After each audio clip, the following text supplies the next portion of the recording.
आप कहते हो कि मंदिर से जाते समय नंदी के कानों में कह कर चले। बेटी बहुत सुंदर प्रश्न है आपके, बहुत भाव से और आनंद से आपने करा, और जनमानस के कल्याण के प्रश्न है ये, केवल आपके लिए नहीं है, ये सबके लिए इतने जोरदार प्रश्न है। जो गलती भी करते होंगे तो उसको सुधार सकते।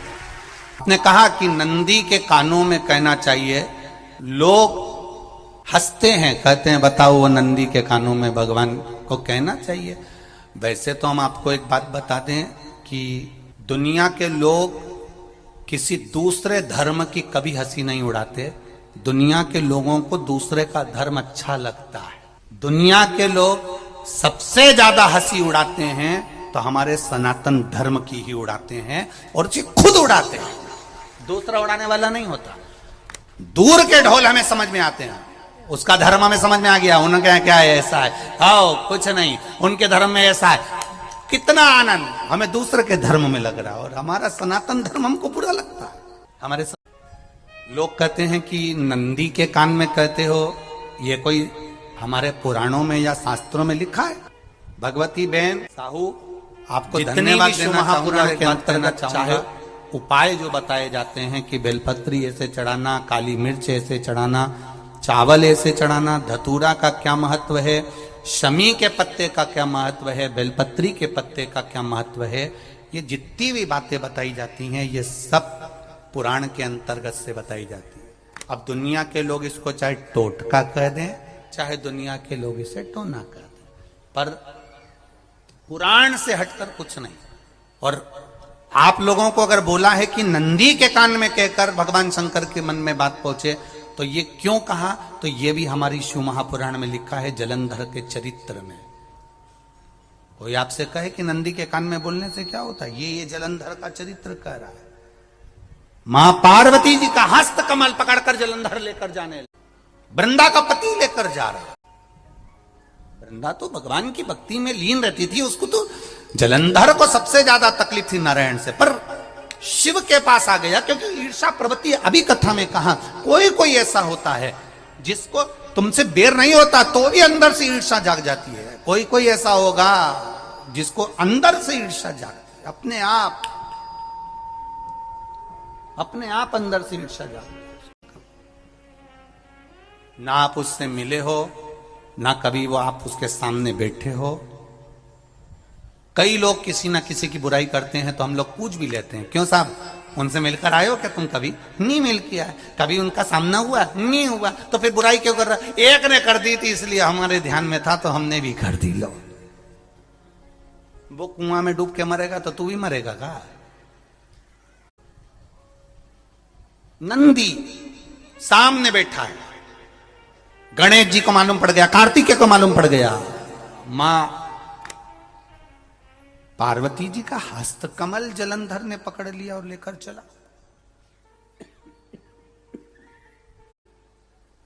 गणेश जी को क्रोध आ गया और गणेश जी महाराज आए, शिव जी को जगाने लगे, पिताजी पिताजी पिताजी कर जगाया, उठो पिताजी पिताजी पिताजी उठिए, पिताजी जागिए, पिता को जगा रहे हैं। भगवान शंकर नहीं उठे, तप में लीन थे। क्या करें हम? जलंधर के पास में इतना बल है, इतना बल है, और पिता की आज्ञा नहीं होगी तो हम कैसे मार देंगे इसको?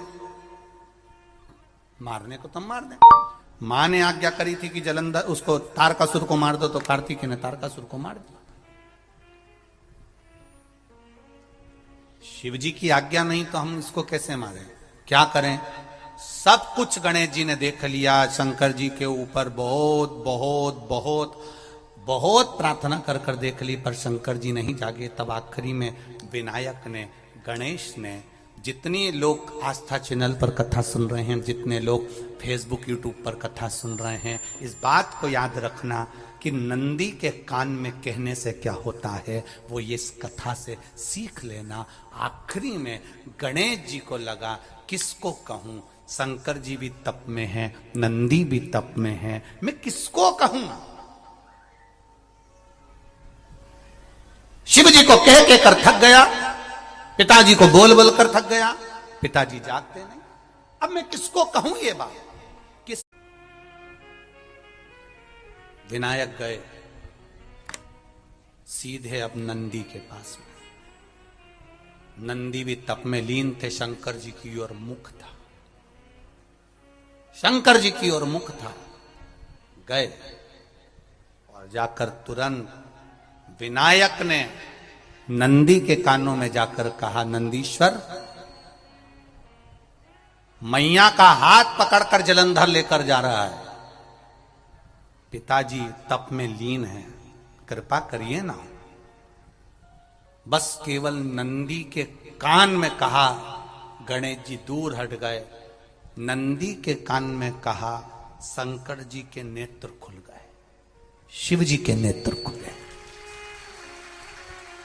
ध्यान देना जरा, इस शिव महापुराण की, आशुतोष शिव महापुराण की कथा, जो कथा यहां कही जा रही है, यह कथा पहले के चरित्रों में सुनने को नहीं मिली होगी। जरा ध्यान देना इस संवाद पर।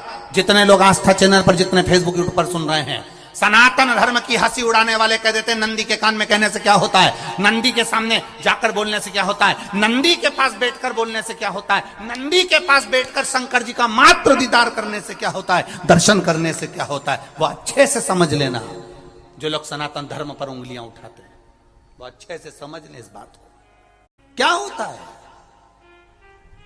नंदी तप में लीन, शिवजी तप में लीन, शिव नहीं उठ रहे। विनायक ने नंदी के कानों में जाकर कह दिया, नंदी के कान में जाकर कहा, नंदी के नेत्र नहीं खुले। नेत्र किसके खुले? जम के बोलो, महादेव के खुले, शिव जी के खुले। ये मन का तार। नंदी शंकर की आराधना कर रहे थे, शिव अपनी भक्ति में डूबे थे।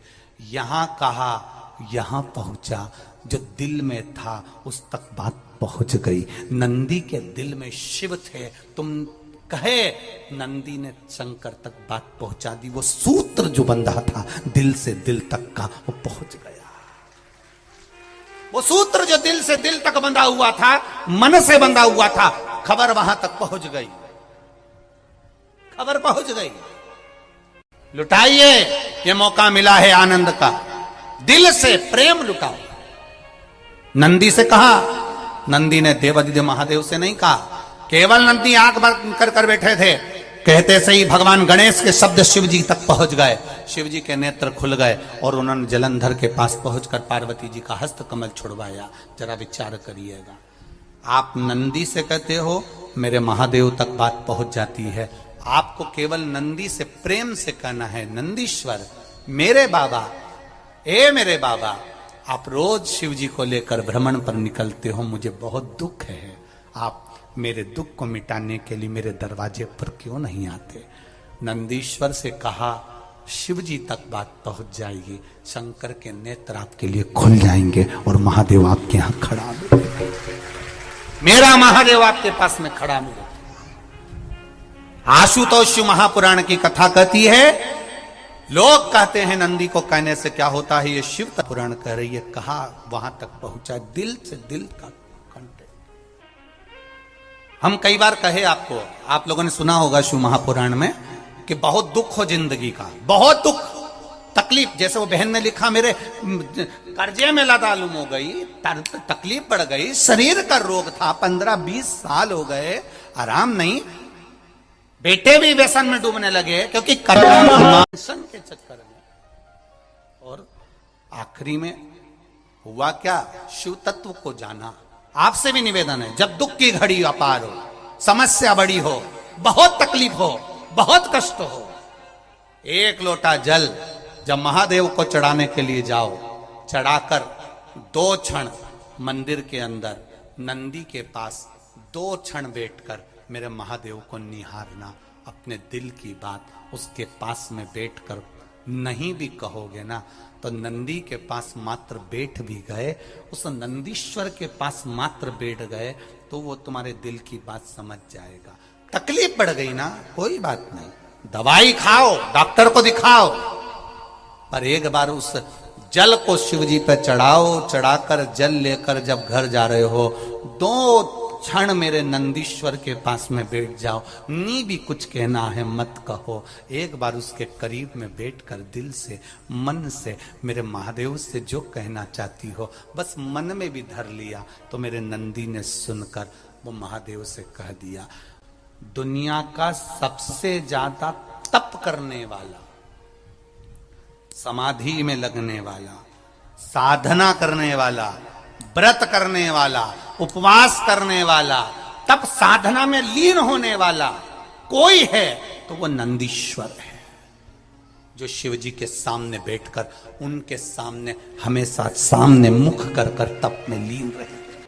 कितने लोग हैं जो भगवान नंदी के कानों में कुछ कहकर आते हैं? बोले हो कभी? सीधे बोल देते हो क्या जाकर? नंदी के कानों में कहने का भी एक तरीका है, आप लोगों को मालूम होगा वो तरीका? नहीं मालूम? ये बेलपत्री की जो डंडी रहती है ना, बीच का जो भाग है, ध्यान दिए ना जरा सा, ये बीच की जो डंडी है, फिर से देखिए, बेलपत्री के 2 पत्ते और उसके पास में जो बीच की जो डंडी का भाग, पास में जो बीच की जो डंडी का भाग है, दिख रहा है आप लोगों को? ये 2 डंडी, ये बीच की 2 पत्ती और उसके बीच में जो 2 डंडी का भाग, आप लोगों को मालूम होगा वो तरीका? नहीं मालूम? ये बेलपत्री की जो डंडी रहती है ना, बीच का जो भाग है, ध्यान दिए ना जरा सा, ये बीच की जो डंडी है, फिर से देखिए, बेलपत्री के 2 पत्ते और उसके पास में जो बीच की जो डंडी का भाग है, दिख रहा है आप लोगों को? ये 2 डंडी, ये बीच की 2 पत्ती और उसके बीच में जो 2 डंडी का भाग होता है। जब हम देवादिदेव महादेव से कोई बात कहने वाले होते हैं ना कि बाबा बहुत दुखी हूं, बाबा बहुत तकलीफ चल रही है, बाबा मैंने एक कंपटीशन एग्जाम में परीक्षा दी है, बाबा मेरे जीवन में ये तकलीफ हो रही है, बाबा, तब इस बेलपत्री की जो ये डंडी होती है, इस उंगली से, इस अंगुष्ठ से इस डंडी को पकड़ा जाता है और बाबा के कर्ण में कहने से पहले ये हाथ को नंदी के ऊपर रखकर फिर हम बाबा के नंदी के कानों में कहते हैं और चलते समय इस बेलपत्र को अशोक सुंदरी की जगह पर चढ़ाकर वापिस सजाते हैं।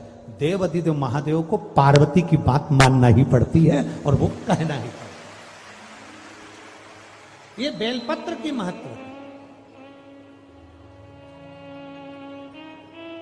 ये जितना फल एक बेलपत्र की पत्ती में, उतना की उतना फल हम आपसे फिर कहेंगे। कभी मौका मिल जाए जिंदगी में, कभी तुम्हारे जीवन में अगर मौका मिले और कहीं बेलपत्री का वृक्ष मिल जाए जिसकी छांव तुम्हारे ऊपर पड़ रही हो, तुम्हारे ऊपर अगर बेलपत्री की छांव पड़ रही हो, उसके नीचे बैठकर कभी मौका मिले, एक बेलपत्री का पत्ता मात्र रखकर आप शिव जी का नाम लेकर जल भी अगर समर्पित कर रहे हो ना, तो वो 12 ज्योतिर्लिंग को जल चढ़ाने के बराबर फल प्रदान कर। एक बेलपत्री का पत्ता, एक बेलपत्री का वृक्ष, एक बेलपत्री के वृक्ष की छांव हमारे जीवन को कृतार्थ कर देती है, धन्य कर देती है, कृतार्थ। तो जिस जगह पर नंदी मेरे मंदिर के बाहर बैठा रहेगा,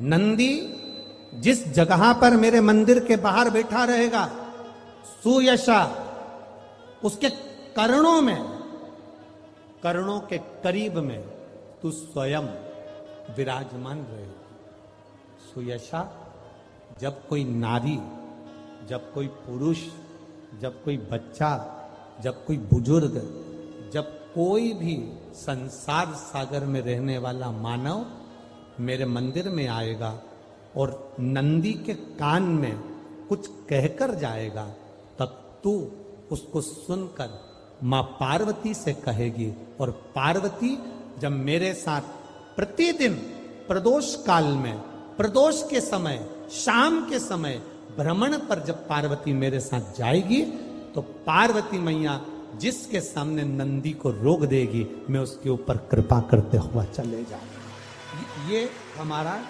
भाव शिव महापुराण की कथा बना। तो शंकर जी के मंदिर जाते हैं तो आप जब वापिस लौट कर आते हैं तो नंदी के